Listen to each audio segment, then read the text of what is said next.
Visualize passing away due to an illness only to be brought before God.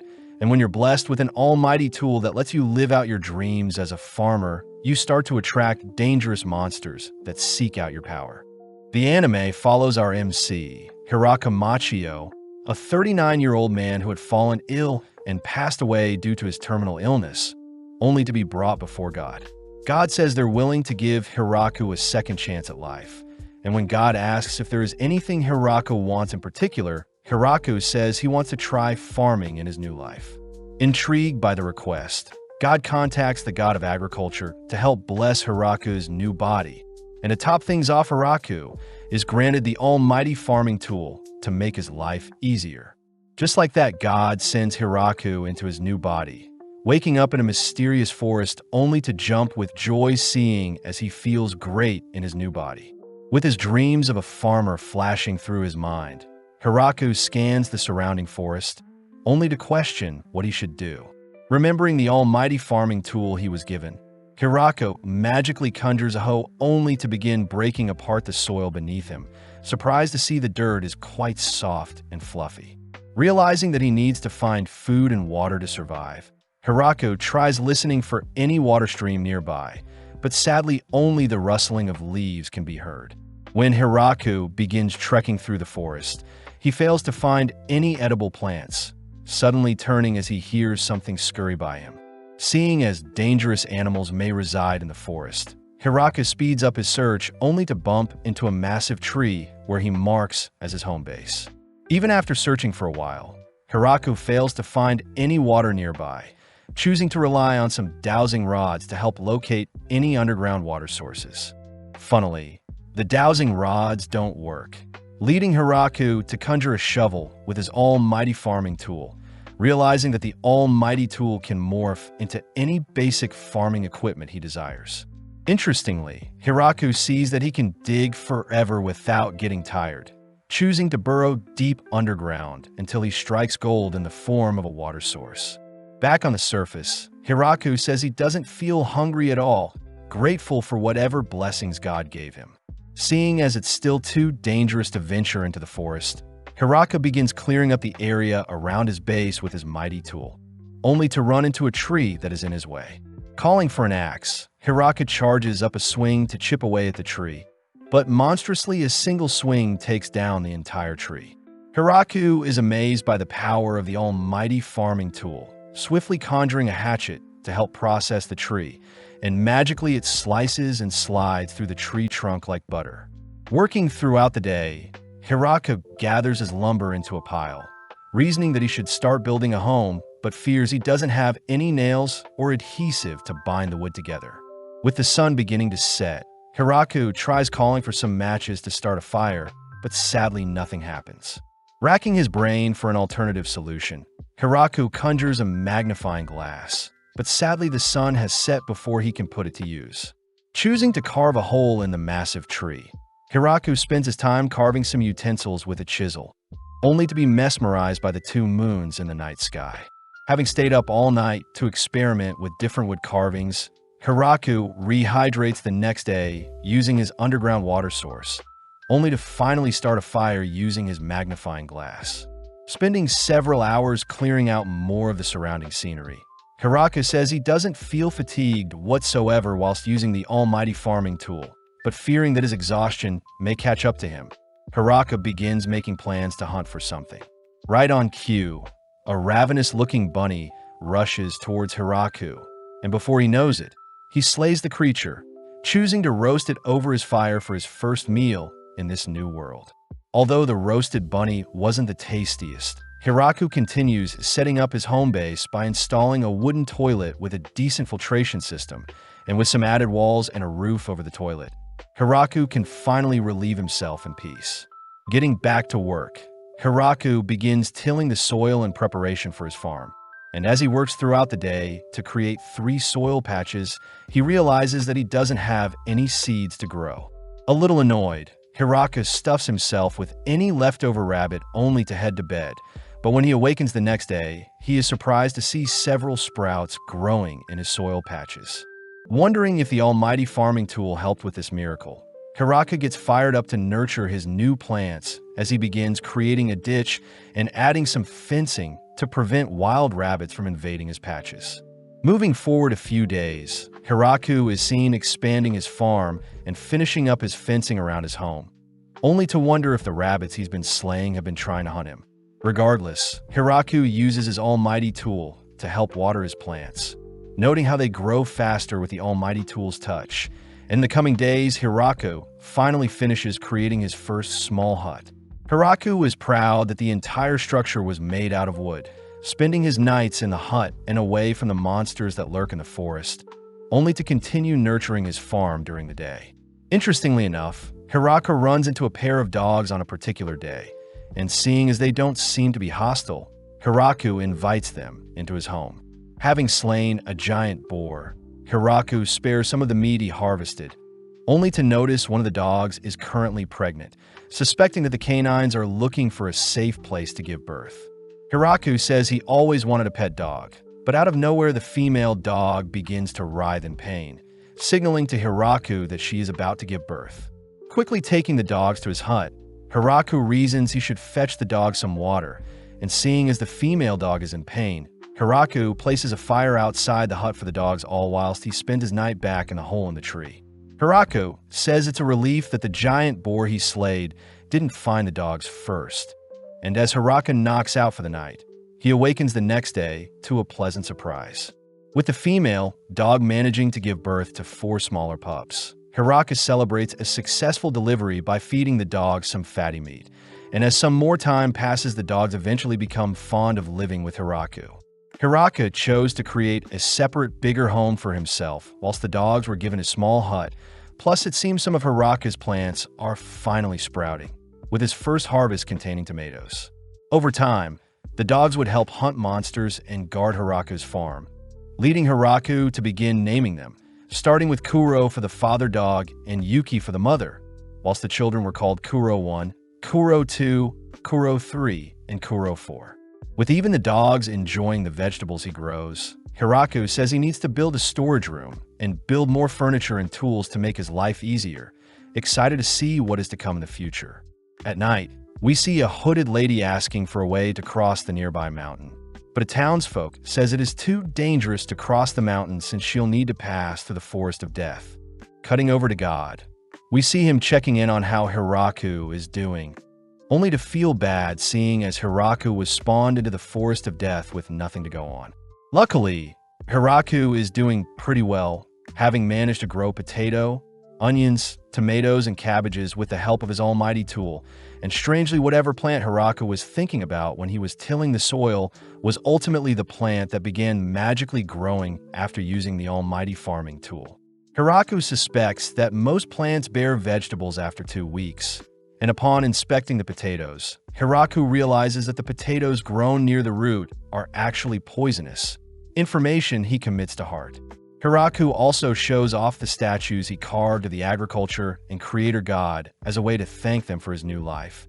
And as Hiraku sits down for a stew he created with his homegrown vegetables and the meat he hunted and drained, Hiraku says he could definitely use some seasoning to spice up his meals.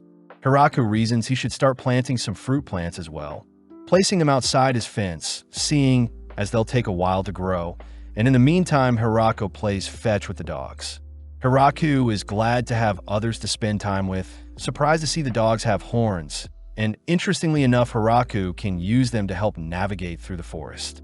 With the help of Kuro's keen senses, Hiraku stumbles onto a river that could act as a reliable water source. And with Hiraku wanting to dig a path from the river all the way back to his home, he first sets up a toilet near the river in case of emergencies. Having transformed his almighty tool into a wheelbarrow, Hiraku says he can transport things around more faster, and back at home base he has begun expansion of his fields. Hiraku begins to add oilseed plants to help with the production of oil, wheat to yield flour, and sugarcane for sugar. Off to the side, Hiraku sees that his soybean plants have grown, but sadly he has no salt to enjoy them as edamame. And before he knows it, some more time has passed and the surroundings have gotten more cold.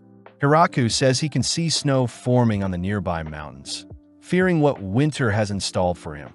And having failed to use the rabbit's fur as additional layers of clothing, Hiraka chooses to stock up for the winter. Out of nowhere, Kuro introduced Hiraku to a fluffy-looking spider, a creature that is able to produce silk and weave them into clothing for Hiraku. Hiraka gladly allows the spider to stay in his giant tree, all whilst feeding it some potatoes in exchange for some warm clothing. Surprisingly, the spider also decks out Hiraka's home with some sheets for his bed, pillows, and curtains, ultimately bestowing the name of Zabuton. As snow falls on Hiraku's home, he chooses to lock himself away in his house where his fire pit keeps him warm and his harvested vegetables keep him fed, but Hiraku begins to feel lonely, wondering when he'll get to speak with people again. With time flying by, winter eventually passes and Hiraku returns to his daily routine. But interestingly, Kuro and Yuki's pups have all grown up and began venturing into the nearby forest. Not even a day later, the pups return with partners of their own. And as for Zabuton, it seems she had given birth to children of her own. More motivated than ever to expand his farm, to feed his expanding family. But suddenly Hiraku's companions alert Hiraku to something dangerous nearby, prompting Hiraku to rush and check it out. Deep in the forest, Hiraku runs into a shy-looking girl who has been cornered by his companions. But as the girl asks for help, Hiraku's companions prepare to attack her. Hiraku calls for everyone to stand down, preparing to hand the girl some clothing to cover up, but suddenly she leaps onto Hiraku, swiftly biting his neck. Having tasted his blood, the girl begins to transform and grow before Hiraku's eyes. But before Hiraku can ask who she is, Hiraku's dogs attack her, forcing her to revert back into her smaller form. Hiraku learns that the girl had to suck his blood to replenish her strength. And funnily enough, when she tried devouring one of Hiraku's companions prior, she was brutally beaten by them. Feeling bad for the poor girl, Hiraku allows her to refuel and suck his blood, surprisingly feeling fine due to his healthy body blessing from the gods. Taking the girl back to his base, Hiraku sees that she is drawn to the tomato he has grown, a plant she isn't familiar with. As the girl munches on a juicy tomato, he gladly shows her around his farm, both spending the day chatting and having fun, only to retreat into Hiraku's home for the night. Hiraku hears that the girl's name is Rururushi the vampire, a being capable of wielding magic and also researches medicinal plants. Ru says some nobles were after her research, so they chased her into the forest. But luckily, Ru has been saved and plans to study the plants Hiraku has grown before she leaves. Hiraku hears that the forest he lives in is quite dangerous, and that his almighty farming tool is magic Ru has never seen before. But seeing as it's the perfect chance, Hiraku begs Ru to stay with him forever as he doesn't want to be lonely. Flustered by the proposal, Ru cries that she's a vampire, but Hiraku could care less as he wants someone to spend the rest of his life with. Funnily enough, Hiraku gets embarrassed having realized he has just confessed his love to Ru, but Ru doesn't mind agreeing to live forever with Hiraku. The next morning, Hiraku is back on his farming duties, warmly greeting Ru, who has just awoken. Ru says she is in her smaller form to prevent Hiraku from embracing her whilst he's all dirty. But Hiraku says Ru is their first official villager, uttering that he can help Ru grow some medicinal herbs if she likes. Later that night, we see another mysterious girl asking for directions through the forest of death, strangely uttering that she'll be fine with traveling through the forest. Within a few days of living with Ru, Hiraku is grateful that Ru installed some light magic in their bathroom, along with showing Hiraku where to mine some salt. Now with the sleepy vampire awake, they head to check on their orange and peach trees, all while sipping on some tea Ru had brewed. Hiraku mentions how he is craving some black tea, but out of nowhere Hiraku hears that there is another intruder nearby, rushing into the forest only to see a winged girl crying out for help. As Hiraku defuses the situation, he becomes speechless seeing the girl heal her wounds with a wave of her finger. And surprisingly, she seems to have been looking for Ru. Heading home, the girl introduces herself as Tia, the Angel, a race of warriors that are quite strong. Tia is surprised to hear that Hiraku is Ru's husband, but Tia regretfully informs Hiraku that there had been a bounty placed on Ru since she had wreaked havoc in a nearby town. Ru says she was captured by a noble and forced to create medicine for them, so she rebelled and escaped. But before Tia can scold Rue for causing so much trouble, Rue admits that she was wrong to have destroyed the noble's home.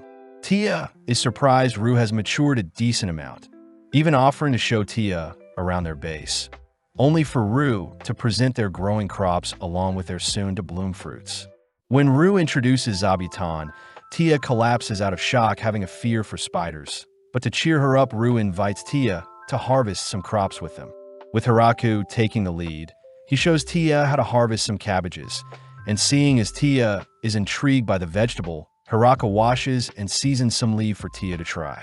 Although skeptical, Tia is pleasantly surprised to see the cabbage taste quite fresh, inspiring our trio to work throughout the rest of the day. Satisfied by their harvest, the girls clean themselves with magic, only for our trio to head inside where Tia indulges in some succulent strawberries. Seeing as Tia enjoyed her time farming with them, Rue declares that Tia will be living with them moving forward in time, where Tia has become part of the village. With Tia present, we see the girls creating golems to help move around heavy logs, and when Tia asks if they could add more strawberry plants to their farm, Hiraku says the strawberries will be hard to manage, plus he fears there will be too much food for them to eat alone. Right on cue, Hiraku takes note of the new puppies that have been birthed from Kuro and Yuki's children, and seeing as they'll need to further expand the hut for their new puppies, Hiraku gets to work opening up another section in the forest for the pups to roam around, erecting a bigger home for the dogs to stay. Hiraku admits that he is having trouble finding names for the new pups, and when Hiraku checks on Zabuton, we see some of her children leaving the village to explore the greater world. Hiraku is glad to see some of Zabuton's children have remained behind, and with Tia asking for permission to leave for a few days, she magically returns with a group of elves who introduce themselves as Ria, Leaf, Lickit, Lisa, Lily, Lita, and Lise.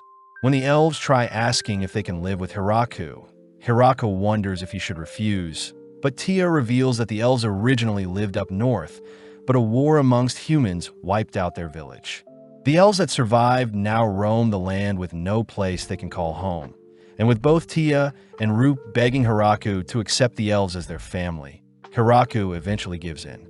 When Rue shows off Zabuton and the dogs that also live on the farm, the elves faint as they also fear such scary creatures. But seeing as the elves need a home, the gang begin preparations. Starting off by clearing some land and building a toilet for the elves, the girls are able to coordinate and work together to construct a massive wooden home in the span of 10 days, a feat Hiraku would have never been able to accomplish alone.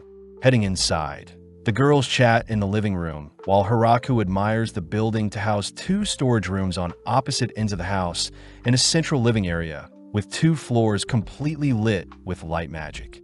Exploring the second floor, Hiraku sees that the entire floor is filled with rooms for the girls, wondering if the elves will like it here. Within a few days, Hiraku is glad to see the elves getting used to living on a farm. But when speaking with Ria, Hiraku is surprised that elves aren't beings that love spending time in nature and forage to survive. Ria says people shouldn't underestimate the harsh conditions of nature. And even more surprisingly, Ria says she wants to start mining and doing some blacksmithing as repayment to Hiraku for giving them a place to live. Not even a day later, we see the elven girls constructing a furnace, and as Ria beats away at some hot metal, she presents to Hiraku a metal pot. Hiraku is amazed at the elves' knowledge, surprised that Ria is around 400 years old whilst their youngest is around 300 years old, but the girls seem to be interested in reproducing now that they've found a place to settle down. That evening, whilst Hiraku and some of the girls are doing their daily harvest, we see Ria ask permission to use some of the flour they had created from the wheat they grew, hinting that they have something special in mind they want to create. Getting to work, we see the elves sifting and baking some dough, only to show off some freshly baked bread they created with the help of some natural yeast. But as the gang stuff their faces with the bread, Hiraku asks if the land they're on belongs to anyone. Thinking for a bit, Rue says technically the demon lord owns the land, a revelation that haunts Hiraku. Rue reassures Hiraku that since he refurbished and refined the land himself, he will have full ownership of the land. And as we cut to later that night, we see Tia chatting with Ria and Rue. Tia says it's amazing that Hiraku was able to tame so many inferno wolves and even a demon spider. As the girls praise Hiraku for making it so far with so little knowledge, we see Hiraku spending his night carving some more wooden utensils, only to wonder if he could ask Ria and the elves to help with building the waterway between his village and the lake he found prior. With the next day arriving, we see Hiraku run into Zabuton, only to see that she has captured a bee.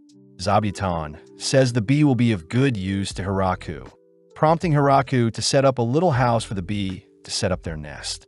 After 10 days, Hiraku sees that the queen bee has already compiled together its nest, and seeing as worker bees have already populated the nest, Hiraku gets excited to harvest some honey. When Tia arrives to ask something of Hiraku, she suddenly flees, seeing bees have swarmed Hiraku. But as we cut to later that day, we see Hiraku showing Ria the reservoir he built. Ria hears that Hiraku still needs to draw the water into the reservoir from the nearby lake, and seeing as they can't use stone nor wood to create the waterway, the duo settle for some compact dirt as their material of choice. As the elves help with production, the gang end up constructing a water gate atop the waterfall along with a waterway that leads back to the reservoir, and within a few minutes the gang are able to fill their reservoir with water. Interestingly, Hiraku sees that several fishes have been caught in his water gate, even running into a gigantic fish that he brings home to roast. Tia and Rue are shocked to see Hiraku nonchalantly grilling such a horrific-looking fish, and with Hiraku confirming that the fish is edible and tastes like salmon, he beckons Tia and Rue to give the fish a go. Instantly, the fish is a hit amongst the village, but most of their caught fish was ultimately soaked in salt and left to dry in the storage room. When Hiraku sees that his rice plants are growing fine, he declares that they'll be creating a rice paddy, immediately getting to work as he clears up some space for their new paddy. Unleashing some water into the paddy, Hiraku instructs the girls to get their feet wet as they'll be planting some seedlings alongside him. Working in tandem, they manage to populate the area, and in the blink of an eye, the seedlings sprout into rice plants. With the girls helping to reap the crops, Hiraku sets them out to dry all day, only to gather them in the girls' dorm that evening. Now moving on to the processing stages, Hiraku begins extracting the rice from the crops, gleefully celebrating as he scoops up a handful of rice. Outside, Hiraku begins cooking the rice, a sight that confuses the girls. After a few minutes, Hiraku unveils the hot, steamy rice, shaping them into rice balls only to hand them out. With each bite, the girls are struck by the fluffy rice, only to be surprised by the salty fish filling Hiraku added, satisfying Hiraku as he's happy to see the girls enjoying his cooking. As days pass, we see Hiraku and the elves tending to their rice paddy, and after each session, the elves clean themselves off with magic. Jealous, Hiraku gets started by mapping out a plan to construct a bath, and seeing as they'll need a furnace and changing room, he employs the help of the elves. Starting off with a furnace, Hiraku eventually moves on to creating a tub big enough to fit multiple people. Couple this with some stools and buckets for the washing area. Hiraku does fear that they'll be dumping dirty water back into the river, but Tia says they can simply use slimes to help purify the water waste, as slimes eat any and everything. With Tia gathering some slimes for the village, Hiraku puts them to work by having them help filter out any dirty water they have in the village. And before Hiraku can warm up the bath with some firewood, he notices mushrooms growing from the wood he gathered. Hiraku remembers Rue pointing out how hard it is to distinguish between poisonous and safe mushrooms, whilst Ria and her elves love cooking and eating every mushroom they find. As for Tia, she had offered to eradicate every mushroom in their vicinity. Before Hiraku can experiment with the mushrooms he has found, he chooses to explain to the girls how to properly take a bath, but the girls ask that Hiraku demonstrate it instead. Seeing no other way, Hiraku starts by unclothing himself only to rinse and clean off his body, swiftly heading into the bath, all whilst the girls watch. Hiraku is immediately swept away by the luscious warm water, glad to have been given a second chance at life, but suddenly the girls follow Hiraku's instructions and begin washing themselves off. In mere moments, the bath becomes populated with the girls, but Hiraku can't help but feel tense seeing as he can no longer enjoy a nice bath alone. The next day, Hiraku sees that more mushrooms have grown on some of the wood he had left out. But before he can make plans to eat them tonight, he sees that 5 more elves are seeking refuge in his village. Introduced as Lafa, Lhasa, Lalasha, Lalu, and Lami, Hiraku says he is happy to take them in, but they'll need to build a new home for the girls to live in. Ria takes charge and cries that they'll all finally be able to repopulate with Hiraku's help. But off to the side, we see Kuro commend Hiraku for attracting so many women. Kuro says he had always been a lone wolf who roamed the nearby forest, but when he met Yuki, he instantly fell in love with her.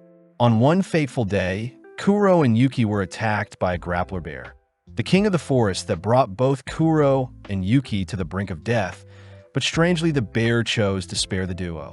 It was then when Kuro and Yuki sought out Hiraku's help for a place to stay and give birth. And even though Hiraku wielded the almighty farming tool that could slay anything, Hiraku still lent a helping hand to save Kuro and Yuki's life. Kuro says Hiraku will forever be their masters, wondering if Hiraku understands how terrifying their breed of inferno wolves can be. But none of that really matters, as Kuro says he is just blessed to have such a caring master. Cutting forward a few days, Hiraku is baffled to lay eyes on the massive mansion Ria and the elves had managed to construct, and seeing as everyone is living together, Hiraku will have the biggest room in the mansion. Heading into the main hall, Ria first shows Hiraku his portion of the house, only to move to the opposite side of the building where she shows off the kitchen and an outdoor cooking area. Underground is the cellar to store food and firewood, and on the second floor, we see Rue and Tia excited to see they have rooms of their own. Seeing an interesting room in particular, Hiraku heaves open the door, only to quickly shut it, seeing as it resembles a dungeon of sorts. Taken to the massive window overlooking the massive tree, Ria says she can change and add anything if Hiraku has any complaints, but suddenly getting an idea, Hiraku chooses to add statues of Kuro and Yuki at the entrance of their home. After some field work, Hiraku gets set up with the ingredients to make curry, a food item that intrigues Tia and Rue. Taking the girls outside, they're surprised to see so many plants they've never seen before, but Hiraku says most of the plants have been preserved thanks to his almighty tool. Heading over to the cumin plants, Hiraku grabs a handful of dried out seeds. Next up is turmeric, where the girls help dry out. Before they leave, Hiraku stocks up on coriander seeds, cilantro leaves, black peppers, and cayenne peppers, but strangely the coriander seems to scare off Yuki and Kuro, a plant Rue says needs to be studied. Back at home, Hiraku sees that Ria is his only helper, starting off by frying some rabbit meat. Whilst Hiraku grinds up the seasoning, he instructs Ria to remove the meat once they've turned golden brown, only to place the cumin into the juices left behind by the meat. Immediately the duo are struck by a sweet aromatic scent, and upon adding the vegetables to saute in the juices, we see the aromas attracting everyone. Finally dumping in the spices and the meat back in, Hiraku leaves the curry concoction to simmer, but suddenly he realizes he forgot to make naan bread. Seeing as rice could be their backup plan, Hiraku and Ria rush to gather some dough, only for Hiraku to begin cooking them by sticking them onto a hot pan to puff up. As the sun begins to set, we see Hiraku serving everyone some naan with their curry, and with Hiraku instructing everyone to scoop up the curry with the naan, the girls instantly fall in love with the rich flavors from such a meal. Seeing the girls all gathered for seconds, Hiraku celebrates a successful dinner, and with winter already rearing its head, we see Hiraku hard at work stocking up for the storm ahead of them. This time, Hiraku remembers to hand Zabuton some potatoes before she goes into hibernation during the winter, happy to exchange the food for some extra blankets. Passing by Ria, Hiraku sees that she is still working on expanding her blacksmithing forge. As for Rue and Tia, they're focused on drying out the meat to preserve and eat over winter. Hiraku proudly shows off his snow storage, containers that store any leftover vegetables, and by covering them with sheets and allowing snow to form over them, the vegetables will be able to be frozen and preserved over winter. Seeing Rue brandishing her magic, Hiraku tries conjuring a spell of his own, but nothing happens. That night, Hirako hears that low-tier ignition spells will be his best bet at learning magic, but he'll still need to study magic to pull it off. Rue points out how amazing Tia is for being able to create and control multiple golems at once. And before Hirako can praise the other girls for being so talented compared to himself, Rue declares that Hirako is the most impressive of them all.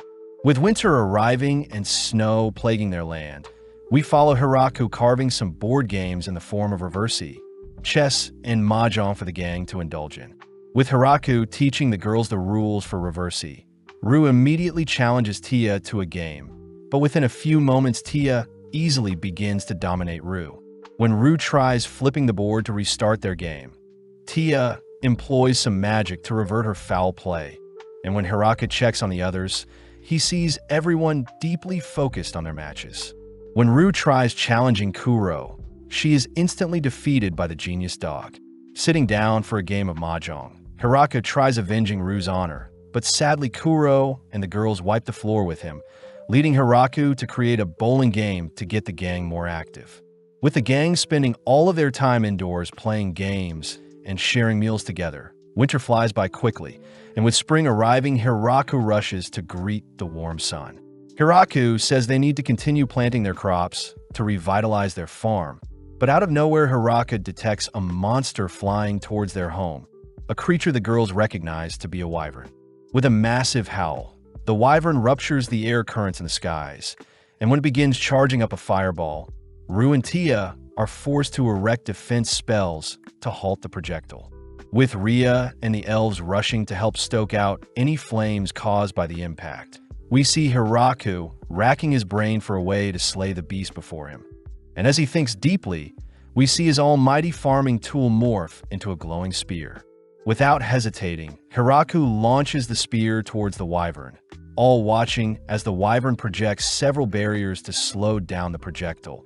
But monstrously, the spear pierces the barriers and clips one of the wyvern's wings. Calling back his spear, Hirako heaves it once again at the wyvern's stomach, officially plucking the monster out of the skies. Rushing over to inspect the corpse, Hirako confirms the creature is unconscious, hearing that encountering such large creatures are actually quite rare. Hirako wonders if someone had sent the wyvern to attack them, but the girls say no one would willingly send in such a magical creature to disturb their land, prompting Hirako to declare they'll feast on the creature. Seeing as wyverns are a delicacy even amongst nobles, Hirako whips up a simple steak, some wrapped-up meatballs, and some wyvern stew, all food items that the girls thoroughly enjoy. With everyone glad that things were resolved without issue, Rue asks if Tia would be able to block Hirako's powerful spear, but Tia says she would stand no chance against such a weapon.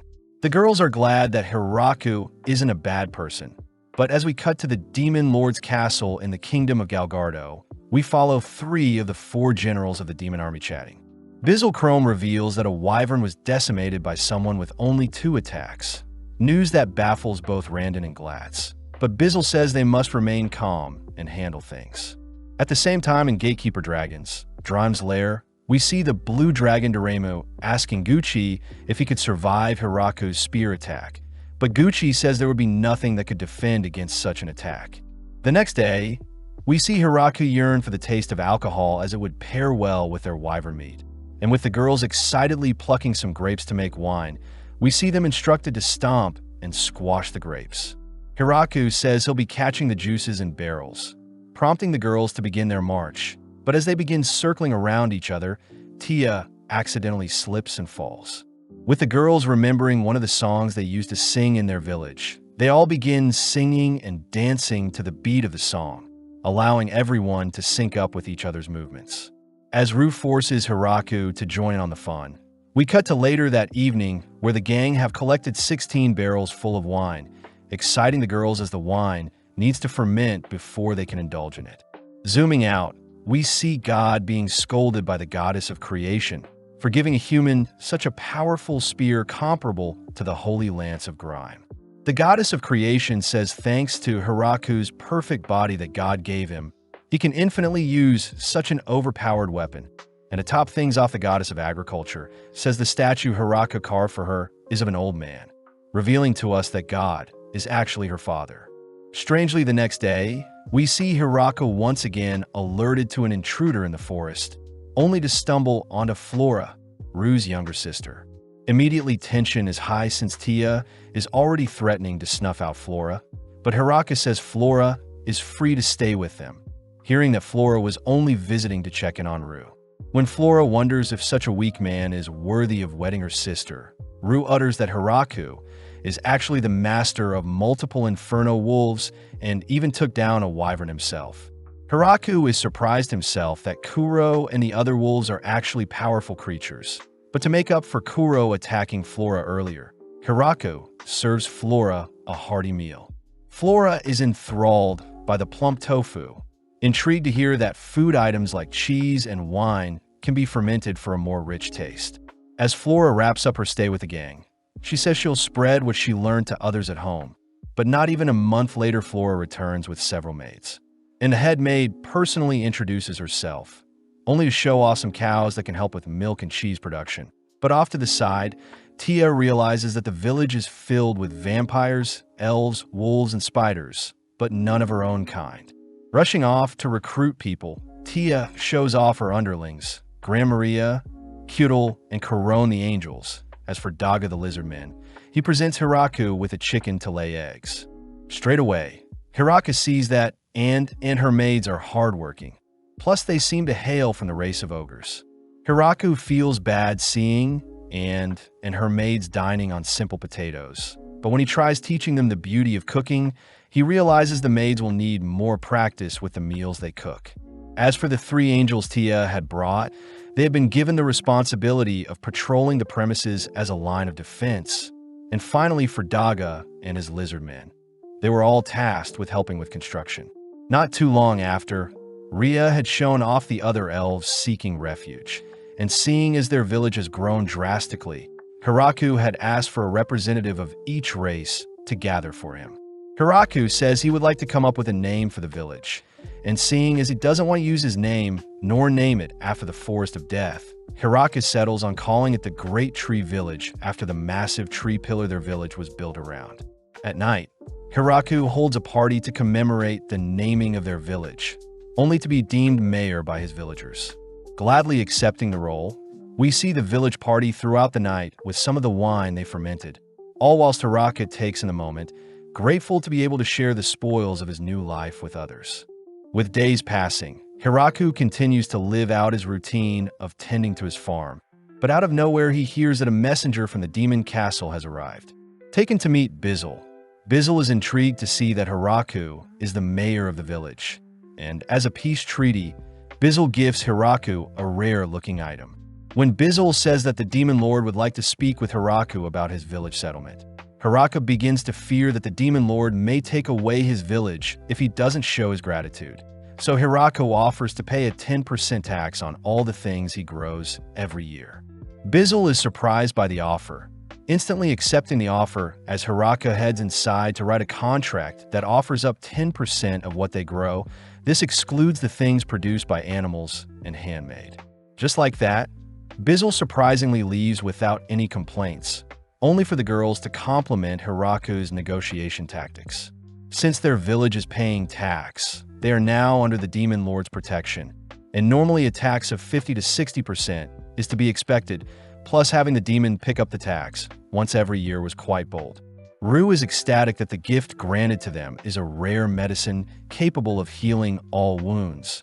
But as we cut to later that night, we see the three demon generals gathered once more. Bizzle had reported that Hiraku was willing to submit to the Demon King for only a 10% tax, an offer he couldn't refuse, especially since Rue the Vampire Princess and Tia, the strongest of the angels, were amongst the villagers. The generals begin to quiver when they hear that an army of high elves and inferno wolves were part of the village, and to make things worse, the killer angels were the ones who were patrolling the village. Bizzle says he was lucky that Hiraku didn't mark the demons as his enemy, and strangely they were given some apples wrapped in the silk of a demon spider, a creature that even gave a previous demon lord a hard time. Surprisingly, the next day, Dorame, the ruler of the dragon, and Gucci present Hiraku a special sword as a gift, seeing as they're technically neighbors. Hiraku asks why Dorame is bowing his head, and seeing as Dorame is quite scared, Hiraku invites the visitors in, only for Dorame to transform into his human form.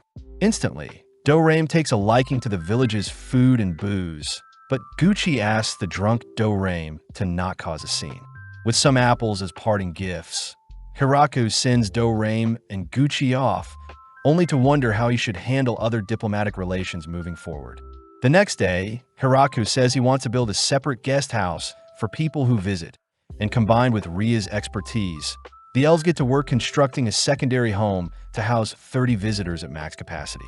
Hiraku also begins changing the way they greet visitors, as it's not cordial for Gran Maria nor the lizard men to capture and drag the visitors to their village. Hiraku suggested that they have a welcome party filled with villagers for each race, and Flora and Rue would be tasked with spying on them throughout the day in case they were up to no good. Within a few days of preparation, the village received some visitors, people that came from the Howling Village east of the forest. When Garf tries introducing himself, Rue chooses to welcome them, asking if everyone present is part of Garf's party. But when Garf says only 5 of them are in his party, Rue says she knows Garf is lying. With the Inferno Hounds sniffing out 2 other men, Rue reminds the men to behave whilst visiting, and seeing as they're here to establish relations as well, Garf and his men are taken to the guest house. Greeted by and her maids, the men get comfy, but the girls are still on high alert seeing as Garf didn't bring any gifts for the village. The girls utter that their hospitality will reflect how well Garf and his men respect their village, and seeing as Garf had lied to them and didn't bring any gifts, the girls only plan on serving them mediocre food at best.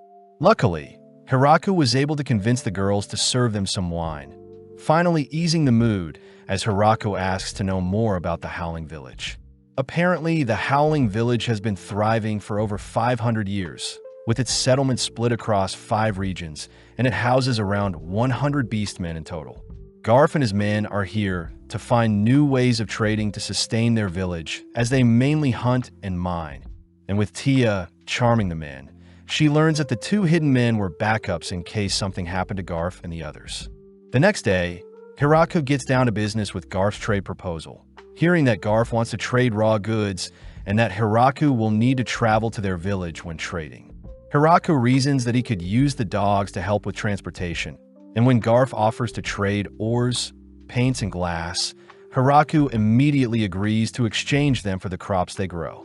Before Garf and his men depart, Garf apologizes for not bringing gifts as his village is quite poor, but Hiraku reassures Garf that it's fine. When their first trade with the Howling Village arrives, Tia is elected to travel to the village in place of Hiraku, and thanks to Dorame offering to give him a ride, their travel should take less than a day. Apparently Dorame has become a recent visitor, having brought various gifts in exchange for the wine the village fermented. As Dorame takes to the air, we see Tia arriving at the Howling Village not too long after, and although the villagers were hesitant at first, they eventually celebrated a successful trade with the Great Tree Village. Tia reports that the Beastmen want to send over 20 of their kind to live with Hiraku's village, and fearing that they need more manpower, Hiraku requests that there be a mix of boys and girls amongst the Beast people joining them. Soon after, Senna and many other Beast girls greet Hiraku, all hesitant at what Hiraku has installed for them. Surprisingly, Hiraku warmly greets them, prompting Senna to show off the boys they've picked out just like Hiraku asked for. Sadly, they weren't the manpower he was expecting. With Lemulias as the Beastman's house manager, the Beast people slowly integrate into life in the village, but they still faint upon seeing Zabuton and the Inferno Hounds. Hiraku is glad to see the Beast kids thriving in the village, but upon seeing Senna able to use magic, Hiraku gets jealous realizing that everyone in the village is capable of some form of magic, except him of course. Before Hiraku can get back to work, he hears a report of a grappler bear and a bloody viper fighting in the forest, and seeing as their fighting may harm the village, Hiraku has Gran Maria escort him to the battle. Seeing the 2 colossal beings brawling in the distance, Hiraku orders for Gran Maria to fly in close to them, and within a few seconds Hiraku finishes slaying them. The angels are amazed at Hiraku's power, and seeing as he's hunted massive monsters, Hiraku gets to work whipping up some wine-braised grappler bear alongside some fired bloody viper. The girls are impressed by Hiraku's cooking, but Hiraku says he's still missing some sauce, choosing to visit Flora as he asks her for some medicine that can slay microorganisms. Flora gleefully hands Hiraku some medicine that will do the trick, only to report that her experiments into fermentation have not been going well, but Hiraku beckons Flora to continue trying. Choosing to retrieve some eggs, Hiraku gets to work whipping together the eggs with salt, vinegar, and oil to create mayonnaise. Whilst Flora is here, he asks for help with making miso, working together to boil and grind some soybeans into a barrel, only to set it to ferment for the next few months. At that moment, Rue reports that Hiraku has visitors, only to be taken to meet Donovan and his elder dwarves. Donovan says he wants some of Hiraku's wine, but the girls stop Hiraku from giving away their alcohol for free. Funnily, when Donovan offers to create unique alcohols from the crops Hiraku has grown, the girls suddenly change their minds. Getting to work, Donovan and his men put their expertise in alcohol creation to the test, only to present some corn whiskey to Hiraku.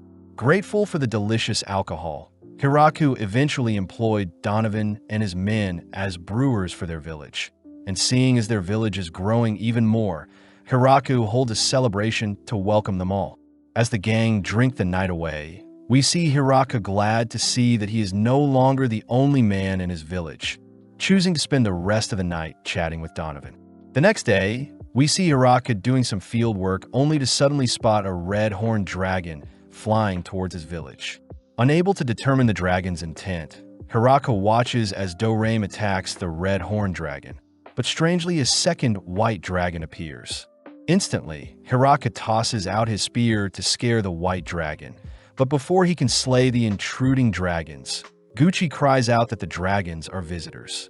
Revealed to be Dorame's wife and daughter, Ladisamun and Grafalun, who have simply followed Dorame to the village as he was constantly sneaking off at night with all of their treasures.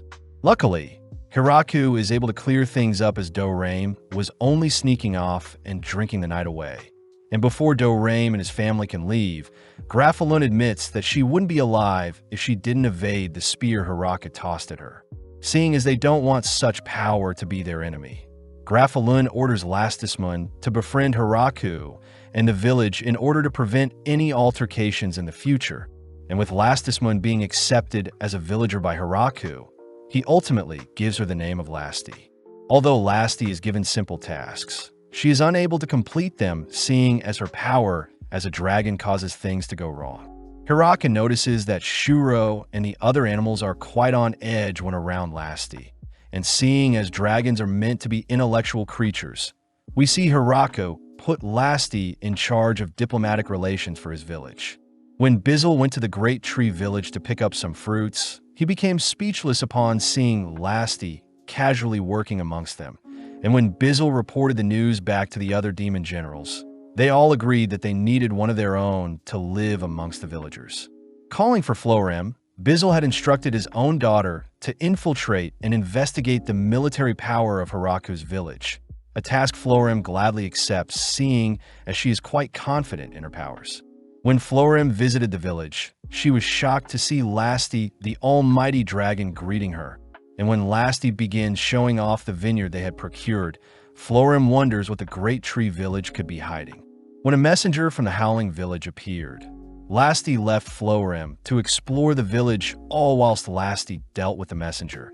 But upon inspecting the people that lived in the village, Florem can't help but wonder why such opposing races like vampires, angels, and elves live amongst each other. To make things worse, Florem notices demon spiders and inferno wolves amongst the villagers, making Florem feel helpless as her demon army wouldn't stand a chance against the village's military power.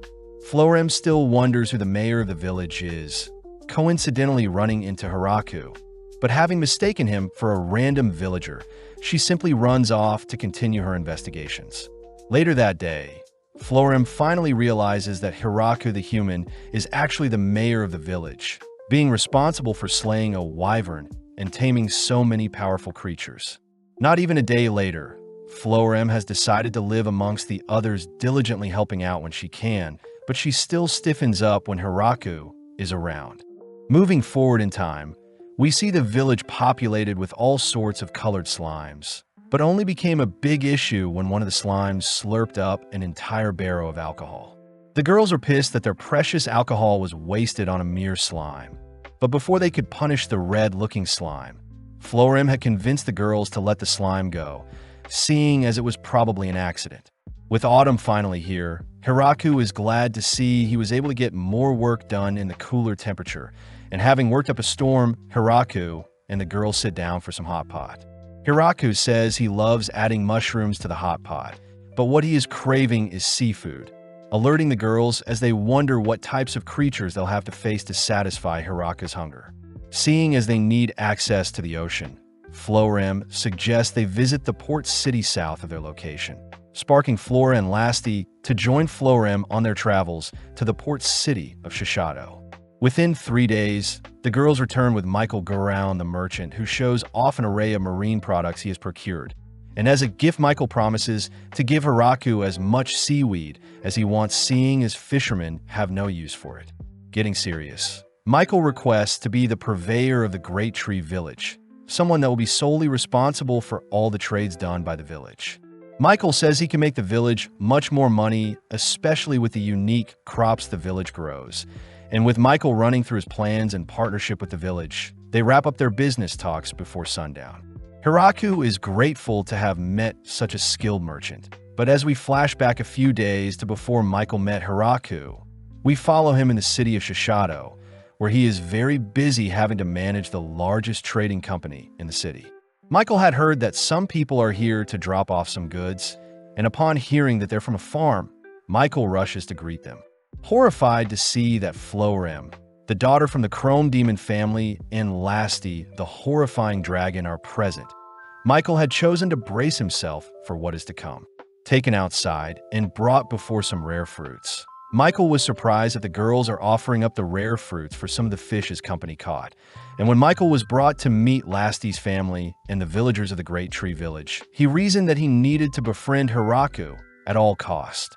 In the present, Michael says he is glad things went well, all whilst Hiraku and the girls enjoy a hearty hot pot with the seafood Michael dropped off. On another fateful day, Hiraku ran into another dragon that gave the angels trouble, and the dragon seems to be destroying the nearby forest. Hiraku chooses to take aim with his spear. Having plucked the dragon from the skies, he sees that the dragon is actually a girl, and strangely the girl isn't explaining her reason for showing up. Before Hiraku can interrogate her, Dorame appears and apologizes on behalf of his big sister Hakurin, only to reveal that Hakurin is here to see who Lasti's future husband is. Hiraku also hears that Hakurin is jealous, seeing as Lasti found a man before she could, but this annoys Hiraku as he demands that Hakurin clean up the mess she made in the forest. At night, Hiraku treats Dorame and Hakurin to a feast, something that makes Lasti feel bad, seeing as they're causing trouble for Hiraku. Hiraku reassures Lasti that it's fine, and seeing as Hakurin wants to play mahjong with everyone, they all agree to play strip mahjong. After only a few games, we see the dragons dominating Hiraku as he is left with only his boxers. And with the final game being played, Hiraku is forced to utterly embarrass himself in front of the others. Back at the Demon Castle, we see that the demon generals have heard of Hakurin, the mighty dragon, gathering at the Great Tree Village as well. But Demon Lord Gargard seems to be more worried about his daughter, who has been ignoring him recently. In the village, Hakurin had chosen to stay, and seeing as she is quite lazy, Hiraku had to force her to do any job he could find to keep her busy. Luckily, Hakurin agreed to be the village teacher and help inspire the youth. That evening, we see the Lamia girls, led by Junia, arrive at the village to ask for a truce. Apparently Shuro, along with various other hounds and spiders, had scared the girls out of their caves, believing it was a dungeon. And seeing as Hiraku wants to establish good relations with the Lamias, he chose to give the girls fruits in exchange for the gems the Lamia mined. Hiraku had also promised to leave the Lamia's territory alone, adding that he would like the girls to cover themselves up when visiting, hence officially starting the Lamia delivery service for a reliable exchange of gems. At night, we see Rosalind Greach, Roage Mamonros, and Klakas Bugle all egging on the Demon Lord's daughter, Princess Yuri, to rescue Florem, as they suspect she's being held hostage in the Great Tree Village.